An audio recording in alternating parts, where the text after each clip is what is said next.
Well, we are halfway through, and I hope you are still with me, and I hope you're not feeling too overwhelmed by the amount of advice I'm giving you.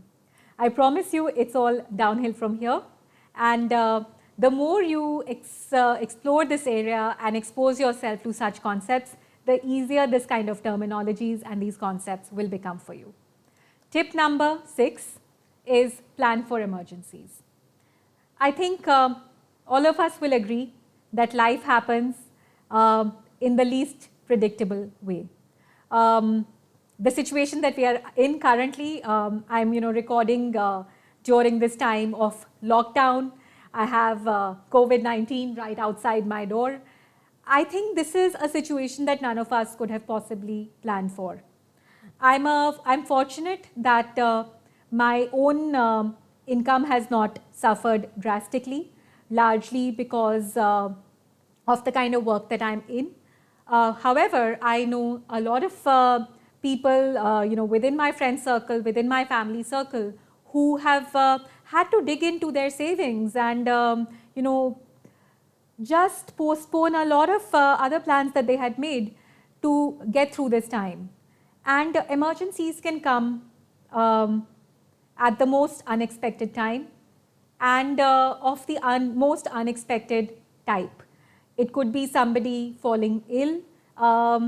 It could be the need to replace an expensive piece of equipment.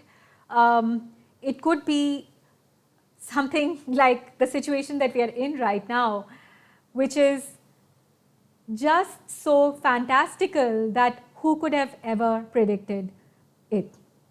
And that is this tip number 6, which is plan for emergencies.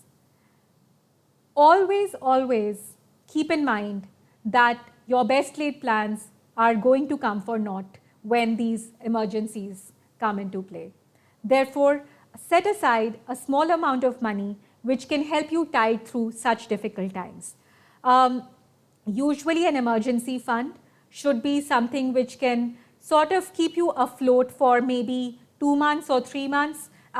In a lot of cases, as you become older and as you have more dependencies, perhaps you'd like to plan for 6 months. But whatever said and done, having this kind of emergency fund, which is kept separately, maybe in some kind of a checking account or a savings account, will give you this cushion behind you that yes, even when things go bad, even when life takes an unexpected turn, I don't need to panic because I have this buffer behind me, and that will give you a lot of peace of mind and a sense of calmness.